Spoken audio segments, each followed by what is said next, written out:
श्री पूरन सिंह प्रत्याल जी आज हमारे बीच में क्या मुद्दे लेके जा रहे हैं? मैं जनता के बीच में जो 10 वर्ष में आप 10 काम बता दीजिए। मैं 10 क्या मैं आपको सैकड़ों काम गिनवा सकता हूँ। आप रूप में किसी को नहीं देखता हूँ। जो भी पार्टियां आएंगी वो प्रतिद्वंदी होती है राजनीतिक तौर पर।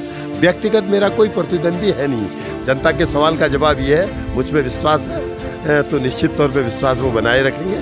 और क्योंकि फील्ड में जब जाता हूँ तो सर ये मुद्दा जरूर उठता है कि विधायक जी के खास आदमी जो हैं उनको भी उन्हीं को कार्य देते। कुछ इस टाइप का है क्या? किसी को कार्य नहीं मिलता। अगर वो गलत होंगे हम दूरी बनाएंगे, लेकिन नाम ले, ये तो एक राजनीतिक मुद्दा है। तुम एलिगेशन इस टाइप के लगाए, उसका कोई। नमस्कार, आप देख रहे हो TNN उत्तराखंड न्यूज। मैं हूं आपके साथ जीवन बिष्ट। आज हमारे बीच में खास मेहमान है, किसी इंट्रोडक्शन के मोहताज नहीं है। वो 2 बार के विधायक श्री पूरन सिंह प्रत्याल जी आज हमारे बीच में। नमस्कार सर, TNN उत्तराखंड न्यूज में आपका स्वागत है। धन्यवाद, अपने चैनल को विशेष धन्यवाद देता हूँ। जी सर, धन्यवाद।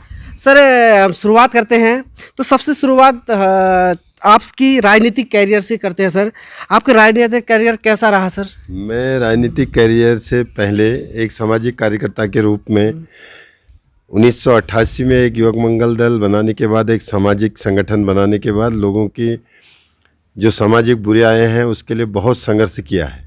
और उसके बाद 91-92 में एक छोटी सी सहकारी समिति का चेयरमैन बना, चांदमारी सहकारी समिति का।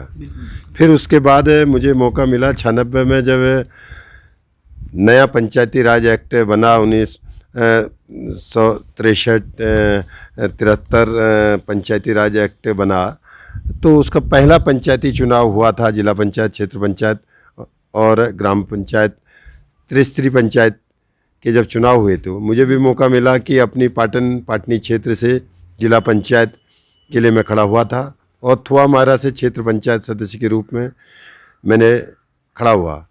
बाद में मेरे को थुआ मारा के लोगों ने निर्विरोध क्षेत्र पंचायत सदस्य चुना। और तो कितने सन की बात है? 1996 की बात है। 1996 में फिर जिला पंचायत का चुनाव हुआ। मैं वहाँ भी निर्वाचित हो गया। क्षेत्र पंचायत से मैंने रिजाइन किया और फिर संघर्ष और बढ़ गया। यहाँ के पानी, बिजली, स्वास्थ्य को लेके तमाम जन आंदोलन हमने किए।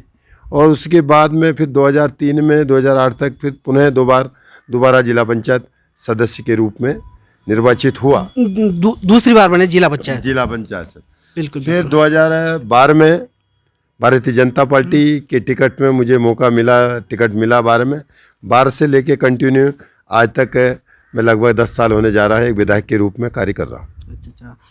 तो सर आप 10 सालों से विधायक हैं, तो तीसरी बार भी आप उम्मीदवार के रूप में आपको देखा जा रहा है। तो सर जनता के बीच जा रहे हो तो क्या क्या मुद्दे लेके जा रहे हो? मैं जनता के बीच में जो मैंने विगत 10 सालों से 2012 और 2017 में जो भी मैंने जनता को आश्वासन दिए थे, स्वास्थ्य के हो गया, शिक्षा का हो गया, पेयजल का हो गया और सड़कों का हो गया और गांव के विकास की बात को लेके मैं गया था, उन मुद्दों को लेके जा रहा हूं जो मैंने आज काम के आधार पे ही जनता के बीच में जा रहे हैं। सर तो सर आप विगत 10 वर्षों से विधायक हैं, तो 10 वर्षों में आप 10 काम बता दीजिए सर। मैं 10 क्या मैं आपको सैकड़ों काम गिनवा सकता हूं। आपके सामने जहां पर यहाँ पर आप खड़े हैं, लोहाघाट के नगर पे ही आप में कोलीडेक झील के नाम से एक बहुत बड़ी उपलब्धि यहाँ के लोगों के लिए है। पास में अभी नगर पंचायत का उच्चीकरण अपग्रेड आपके सामने ही हुआ है। जो CSC लोहाघाट था तो उसको अपग्रेड करके उप जिला चिकित्सालय के तौर पर हॉस्पिटल है, जहाँ 2 डॉक्टर हुआ करते थे, 17 डॉक्टर हैं, 21 डॉक्टरों के पद सर्जन हैं। वहाँ सब संसाधन, चाहे ऑक्सीजन हो, ऑक्सीजन कंसंट्रेटर हो, बेड हो, पूरे खुले, चाहे अल्ट्रासाउंड मशीन हो, एक्सरे मशीन, तमाम संसाधनों को जोड़ के हॉस्पिटल को उच्चीकृत हमने किया है। और पुल्ला जैसे पानी की बहुत किल्लत थी, लिफ्ट पेयजल योजना पंपिंग उसको पूर्ण किया है। इधर खैसकांडे पंपिंग योजना पूरी की है। आपके पार्टी में कोरा नदी का परसों ही मैंने उद्घाटन किया था। पार्टी में डिग्री कॉलेज आपके बीच में है, उसका बिल्डिंग बन रहा है। मॉडल कॉलेज के नाम पे देवीधुरा में पूर्ण तैयार है, वहाँ BSc खुलने के उसमें है। खेती खान में मॉडल ITI पूरा तैयार है, जहाँ पूरे फैकल्टी के साथ। इधर छमन्या में स्टेडियम मिनी स्टेडियम कार्य पूर्ण होने जा रहा है। लोहाघाट में स्टेडियम जो अधूरा था वो पूर्ण हो चुका। ऐसे दसों काम, क्या मैंने इतने काम है जी सर, जी काम सर। मैंने किए हैं, उनको लेके जनता बीच जा रहा हूँ। सर एक लोहाघाट में जो पेयजल की समस्या है सर, उसके लिए आपने कुछ क्या ठोस कदम उठाने का बारे में मैंने सोचा? ठोस कदम ही नहीं, उसमें पूरे प्रयास करने के बाद निर्णय उसका जो है लिफ्ट पेयजल योजना के, जब पहले पंचेश्वर लिफ्ट पेयजल योजना का प्रस्ताव था, तो कारणवश जो वहाँ पर अंतर्राष्ट्रीय डैम बन रहा था पंचेश्वर में, वहाँ से कहने हम लोग डूब क्षेत्र में पंचेश्वर आने के कारण वो कार्य आगे नहीं बढ़ पाया। तब हमने कि लोहाघाट की जो पानी की किल्लत है वो वास्तव में बहुत समस्या है, इसीलिए हमने यहाँ पर झील का डैम बनाया और डैम तैयार स्थिति में है, और उसी के लिए पंपिंग योजना इस डैम से लेके लोहाघाट नगर के लिए, जिसका सर्वे पूर्ण हो गया, उसका प्रथम चरण का पैसा मिल गया है और फाइनली इसको प्रोजेक्ट को हरी झंडी मिल गई है। डैम तैयार होने के बाद वो कार्य चुनाव में जब पिछले पंचवर्षीय ने आपने एक वादा किया था सर, मालिकाना हक, नगर भूमि मालिकाना हक की बात की थी सर, उस मुद्दे पर अभी कितना खरा उतरे? अब आप इसके बारे में पूरे प्रदेश का एक मामला है। जब लोहाघाट में मालिकाना हक के नाम से 2014-15 में मालिकाना हक के लिए लोगों को सरकार ने 25% पैसा सर, जमा आपने वादा किया था कुछ? हाँ, वह जमा करवाया था। उसके मैंने प्रयास खुद किए थे मालिकाना हक देने के बाद, और उसके कारण कोई आदमी इसमें कोर्ट में चले गया, जिसकी स्टे हो गया सुप्रीम कोर्ट में। फिर आज सरकार कैबिनेट में लाके पास किया है कि लोगों को मालिकाना हक मिलेगा। बहुत जल्द शुरू इसका प्रोसेस जियो हो चुका है, जल्दी ही इनको इसका लाभ मिलेगा और लोगों को मालिकाना हक मिलेगा। कोर्ट में स्टे एक पार्टी कोर्ट जाने की वजह से रुका था, जिसका समाधान सरकार ने निकाल दिया है और यहाँ का 3-4 करोड़ रुपया सरकार के पास जमा भी है। उसके लिए प्रयास जारी है, कोर्ट की वजह से विलंब हुआ। सर विधानसभा चुनाव नजदीक हैं, आप अपने आप को कितना मजबूत देखते हो सर? मैं मजबूती नहीं, मैं सशक्त रहा हूँ। मैं अपने आप को भारतीय जनता पार्टी के तौर पर अपने आप में मजबूत, और दूसरा पार्टी के लोग कहीं पर भी नज़दीक पे नहीं है, उनकी लड़ाई दूसरे तीसरे के लिए है। मैं जनता के आशीर्वाद से तीसरी बार एक तरफा जीत हासिल होगी, ऐसा मेरा विश्वास है। आप प्रतिद्वंदी के रूप में किसको देखते हो, मैं किस पार्टी के? प्रतिद्वंदी के रूप में किसी को नहीं देखता हूँ। जो भी पार्टियां आएंगी वो प्रतिद्वंदी होती है राजनीतिक तौर पर। व्यक्तिगत मेरा कोई प्रतिद्वंदी है नहीं। कांग्रेस आए, दूसरे दल आए, तीसरे दल आए, दलों के लोग ही राजनीतिक प्रतिद्वंदी पार्टी कैंडिडेट के होते हैं। व्यक्तिगत कोई मेरा प्रतिद्वंदी नहीं है। बीजेपी से भी और उम्मीदवार के रूप में जो अपना टिकट की मांग कर रहे हैं सर, उनके बारे में क्या कहना चाहोगे? तो बीजेपी के बारे में मैं इतना ही कहना चाहूँगा, जो लोग दावेदारी कर रहे हैं वो उनका प्रजातांत्रिक अधिकार है। आज आप कह रहे हैं कि 2-3 लोग कर रहे हैं, अगर दर्जनों भी करते हैं, उनका मौलिक अधिकार है दावेदारी करना, इसमें बुरी बात क्या है? लेकिन दावेदारी के साथ आपको जनता का विश्वास जीतना, जनता के बीच में कितने समय से रहना, ये चीज़ महत्वपूर्ण होती है। विगत पिछली बार सर विधानसभा का जो चुनाव हुआ था, बहुत कड़ी टक्कर हुई थी, जिसमें बहुत ही कम वोटों से हार जीत का फैसला हुआ था। इस बार आप किस तरह से देखते हो? नंबर एक तो अगली बार जो कांटे की टक्कर आप बता रहे हैं, वो परिस्थितियां अलग थी। थोड़ा हम 2012 में बहुत मार्जिन से जीते थे। हमने अपने आप को थोड़ा ओवर असेसमेंट किया था, वो थोड़ा हमारी कमी रही मैनेजमेंट। और दूसरी चीज़ है कि जो प्रतिद्वंदी था उस टाइम पे एक जिला पंचायत का अध्यक्ष था, सरकार उनकी थी, और नीचे की बॉडी में 9 में से 7 जिला पंचायत जो है हमारे कांग्रेस के थे, विपक्ष के। 2 प्रमुख उनके थे। लेकिन उसी को चैलेंज समझते हुए मैंने इस पंचायत के चुनाव में 9 के 9 जिला पंचायत अपने हैं, 3 के 3 प्रमुख अपने हैं, अध्यक्ष अपने हैं, उनका सफाया कर दिया, कहीं पर भी उनका नाम लेवा नहीं है। उसके बाद लोकसभा चुनाव आया था, मैं मात्र 900 से जीता। लोकसभा चुनाव में यहाँ से 25,000 मतों से मेरी विधानसभा कॉन्स्टिट्यूंसी जीती है। उस चैलेंज को स्वीकारते हुए हमने उससे सीखते हैं। आज अब ऐसा कोई चैलेंज नहीं है, निश्चित तौर पे एक तरफा विजय होगी। और जो क्षेत्र की जनता है सर, जनता का सवाल है कि कहते हैं कि विधायक जी तो अच्छे हैं, विधायक जी के आसपास में जो रहते हैं तो वो उनको ही काम देते हैं, लेकिन कुछ इस तरह का है। तो विधायक जी के आसपास तो कोई रहता ही नहीं है, पूरी विधानसभा आसपास है। मेरे पास आप भी हैं, दूसरा भी है, जो मेरे पास आता है उसका मैं काम करने की कोशिश करता हूँ। अगर मैं अच्छा हूँ तो विधानसभा मैं लड़ रहा हूँ, जनता के सवाल का जवाब ये है, मुझ पे विश्वास है तो निश्चित तौर पे विश्वास वो बनाए रखेंगे। और जहाँ मेरा कोई नज़दीकी कोई नहीं होता है, मैं एक ऐसा व्यक्ति हूँ, ऐसा विधायक हूँ जो सत्ता का विकेंद्रीकरण चाहता है। विधायक अच्छे हैं, विधायक ने काम किए हैं, तो बाकी आपको लेना देना क्या है विधायक से?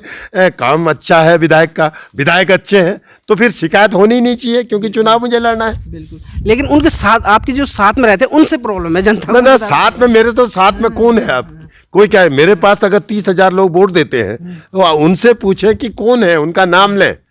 अगर वो गलत होंगे तो उनसे हम दूरी बनाएंगे, उन्हीं से पूछे जो सवाल कर रहे हैं। बिल्कुल, विधायक जी का साफ साफ कहना है कि अगर जो नाम लें तो हम उनसे दूरी बना लेंगे, अगर ऐसा कुछ गलत होंगे तो अगर वो गलत होंगे हम दूरी बनाएंगे, लेकिन नाम ले, ये तो एक राजनीतिक मुद्दा है। तुम एलिगेशन इस टाइप के लगाए, उसका कोई औचित्य नहीं है। बिल्कुल, ये मुद्दा बहुत उठ रहा था। और दूसरी बात ये है सर, अभी बहुत लंबे समय से शिक्षा और स्वास्थ्य और रोजगार के लिए keep and short and simple शब्दों में, सर छोटे शब्दों में क्या क्या आपने ठोस प्लानिंग की है? अब मैंने देखो, शिक्षा के तौर पर अगर मैं प्लानिंग नहीं करता, रोसाल जैसे क्षेत्र में, डुंगरा जैसे क्षेत्र में, चमदेल क्षेत्र में जहाँ इंटर कॉलेज नहीं थे, वहाँ की बच्चियाँ हाई स्कूल के बाद स्कूल छोड़ती हैं।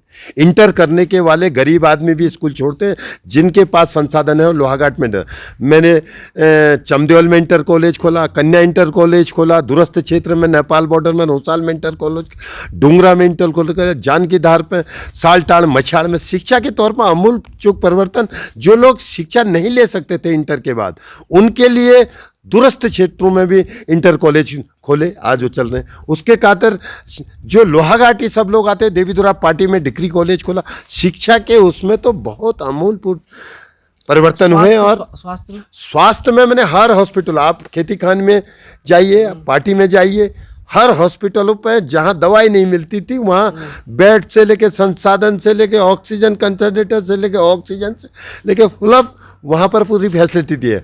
जहाँ एक डॉक्टर, पूरे 5-7 डॉक्टर मेरी विधानसभा में हुआ करते थे, आज 17-17, 14-14 डॉक्टर CSC इसमें है। बाराकोट में 5। अब जो व्यवस्था पूरी चरमरा रही थी, उसको पटरी में लाने में जो पूर्व 60-70 सालों से लाए। रोजगार के मुद्दे पे क्या कह? रोजगार के मुद्दे पे देखो, हर आदमी को सरकारी नौकरी मिलना संभव नहीं है। सरकार रोजगार के लिए तमाम चीज़ें, चाहे टूरिज्म है, चाहे कहने का मतलब लोगों को अपने खुद के अपने दुकान खोलनी है, कारखाना खोलना है, गाड़ी का कार्य करना है, उसके लिए 2-2, 3-3 लाख तक का लोन फ्री में कोऑपरेटिव संस्था से हमारे लोगों ने दिया है। और कम से कम ब्याज में लोगों को, उद्योगों के लिए उसको पैसा दे रहे हैं, सब्सिडी सरकार दे रही है। रोजगार करने के लिए सरकार ने दरवाजे खोले हैं। रोजगार के लिए जो भी जिस टाइप का अप्लाई कर रहा है विनिश के तौर पर, उसको सरकार संसाधन जुटाने का काम कर रही है, उसके रोजगार पर हाथ बढ़ाने का काम कर रही है। तो सर इस बार बहुत सारे लोगों का कहना है कि इस बार मोदी जी के नाम पे वोट नहीं दिया जाएगा और इस बार काम के उस पे वोट दिया जाएगा। देखो, मैंने काम किया है तो आप वोट मुझे तीसरी बार देना। मैंने काम किया नहीं है तो मुझे वोट नहीं मिलना चाहिए। जिस व्यक्ति को भी आप वोट करेंगे तो उसके गुण दोष के आधार पर देना, काम के आधार पर देना, उसका व्यक्तिगत कैरेक्टर के बारे में देना, व्यक्तिगत उसका कैसा रवैया है, काम का उसका बैकग्राउंड क्या है, उसने अगर कभी पदों में रहा है तो लोगों के साथ कैसा व्यवहार किया है, काम का रिजल्ट कैसा दिया है। मैं तो 10 साल रहा हूँ, मेरे को जनता ने आशीर्वाद दिया है, तो उनका पूरा अधिकार है मेरे से काम के बारे में पूछने का। हर काम का समाधान होना संभव नहीं है। विकास एक सतत चलने वाली प्रक्रिया है, लेकिन हमने विकास इतना किया है, जो वायदे किए हैं उसको पूरा किया है, उसी के नाम पर हम आज वोट मांगे। तो उन जनता से कुछ खास संदेश कहना है आपको? मेरा संदेश कुछ नहीं है, मेरा संदेश इतना है, आज के डेट में तो मैं नए साल की ढेर सारी आपके चैनल के माध्यम से उनको बधाई देता हूँ और उनसे एक अपील भी करता हूँ कि जो स्नेह प्यार उनने मुझे 12-17 में दिया है और तीसरी बार भी मेरे काम के आधार पर मैं उनसे अपील करता हूं कि आपका आशीर्वाद मेरे को बना रहे और जो विश्वास मुझ पर करेंगे तो उस विश्वास के आधार पर आगे को भी हम विकास कार्य और यहाँ के क्षेत्र को आगे ले जाने का काम करेंगे। जी, सर का साफ कहना है कि अगर मैंने काम किया है तो मुझे वास्तव में जो वोट का है हमें करें और कुछ खास नए साल की शुभकामनाएं भी दे रहे हैं। तो सर जाते जाते कुछ और बस मैं तो चैनल को भी विशेष धन्यवाद देना चाहूँगा कि आपने मेरे से सवाल पूछने को और मौका दिया। सर, ये हमारे सवाल नहीं थे, जनता के सवाल थे। जनता चाह रही थी कि विधायक जी से ये पूछा जाए। ना, जनता चाह रही थी तो उसका भी एक माध्यम होता है, उसके लिए मैं चैनल को भी धन्यवाद देता हूँ। उनकी बात पहुँचाने के लिए भी कोई प्लेटफार्म होता है, उसका काम आपने किया, आपको भी धन्यवाद देता हूँ। बहुत बहुत धन्यवाद सर, आप हमारे कार्यक्रम में बने और हमें समय देने के लिए उसके तहे दिल से आपका धन्यवाद।